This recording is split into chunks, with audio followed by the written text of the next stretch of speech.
Hi, ನನ್ನ ಹೆಸರು ಅಮೋಘ್ ಅಂತ. ನಾನು ಬಂದ್ಬಿಟ್ಟು GTDC ಕಾಲೇಜ್ ಹೊಸಪೇಟೆ ಸೆಂಟರ್ ಮದನಹಳ್ಳಿಯಲ್ಲಿ ಓದ್ತಿರೋದು. ನಂದು 28ನೇ ಬ್ಯಾಚು, 3ನೇ ವರ್ಷ ಫೈನಲ್ ಇಯರಲ್ಲಿದ್ದೀನಿ.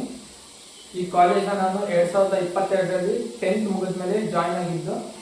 ಈಗ 3 ವರ್ಷ ಆಯಿತು ನಾನು ಈ ಕಾಲೇಜಲ್ಲಿ ಇರೋದು. ಈ ಕಾಲೇಜ್ ಬಗ್ಗೆ ಹೇಳಬೇಕಂದ್ರೆ 3 ಭಾಗವಾಗಿ ವಿಂಗಡಣೆ ಮಾಡ್ತೀನಿ ಈ ಕಾಲೇಜ್ನ. First college, hostel and canteen. ಮೊದಲನೇ ವಿಭಾಗ ಕಾಲೇಜಲ್ಲಿ ಪ್ರತಿಯೊಂದು ಕ್ಲಾಸ್ ರೂಮಿಗೂ ಸ್ಮಾರ್ಟ್ ಪ್ಯಾನಲ್, ಸ್ಮಾರ್ಟ್ ಬೋರ್ಡ್ಸ್ ಇದ್ದಾವೆ.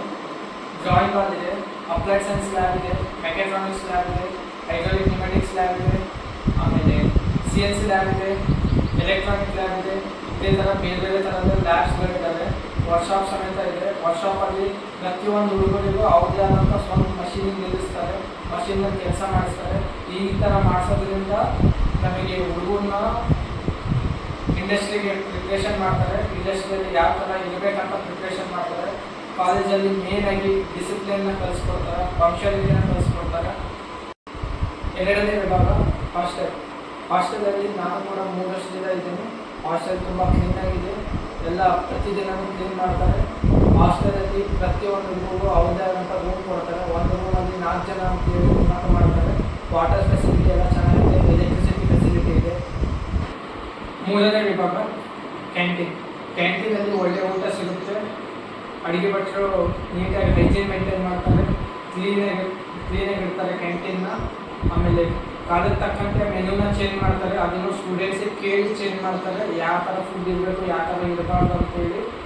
ಆಮೇಲೆ ಬೇರೆ ಕಡೆ ಇಲ್ಲ, ಹೊರಗಡೆ ಹೋದರೆ ನಮಗೆ ಕ್ಯಾಂಟೀನ್ ಬಿಲ್ ಬಂದುಬಿಟ್ಟು 3,000ದಿಂದ 4,000 ಸಿಗುತ್ತೆ. ಬಟ್ ನಮ್ಮ ಹಾಸ್ಟೆಲ್ ಕ್ಯಾಂಟೀನಲ್ಲಿ ನಿಮಗೆ 2,000, ಮ್ಯಾಕ್ಸಿಮಮ್ ಅಂದರೆ 2,000 ಕ್ಯಾಂಟೀನ್ ಬಿಲ್ ಸಿಗುತ್ತೆ. ಟೋಟಲ್ ಆಗಿ ಈ ಕಾಲೇಜ್ ಬಗ್ಗೆ ಹೇಳಬೇಕಂದ್ರೆ, ಈ ಕಾಲೇಜಲ್ಲಿ ನಮಗೆ ಎಲ್ಲರಿಗೂ 100% ಪ್ಲೇಸ್ಮೆಂಟ್ ಕೊಡ್ತಾರೆ. ನಮ್ಮ ಪ್ಲೇಸ್ಮೆಂಟ್ ಬಂದುಬಿಟ್ಟು ಮಾರ್ವೆಲ್ಸ್ ಟೆಕ್ನಾಲಜಿ ಎಂಬ ಕಂಪ್ನಿಯಲ್ಲಿ ಆಗಿತ್ತು. ಅದು ಕಂಪ್ನಿ ಬೆಂಗಳೂರಲ್ಲಿದೆ.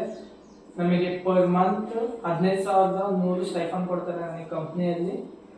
ಈ ಕಂಪ್ನಿ ಮುಗಿದ ನಂತರ ಅಂದರೆ ಟ್ರೈನಿಂಗ್ ಮುಗಿದ ಮೇಲೆ ನೀವು ಬೇಕಾದರೆ ಇಂಜಿನಿಯರಿಂಗ್ ಮಾಡಂಗಿದ್ರೆ ಮಾಡ್ಕೋಬೋದು, ಇಲ್ಲ ಡಿಸೈನ್ ಫೀಲ್ಡಿಗೆ ಹೋಗ್ತೀನಿ ಅಂದರೆ ಡಿಸೈನ್ ಕೂಡ ಮಾಡ್ಕೋಬೋದು.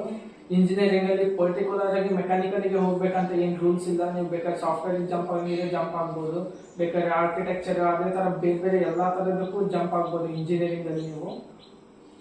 ಇಷ್ಟೆಲ್ಲ ಫೆಸಿಲಿಟಿ ನಮ್ಮ ಕಾಲೇಜಲ್ಲಿದೆ. So please join our college, make your future bright. Thank you.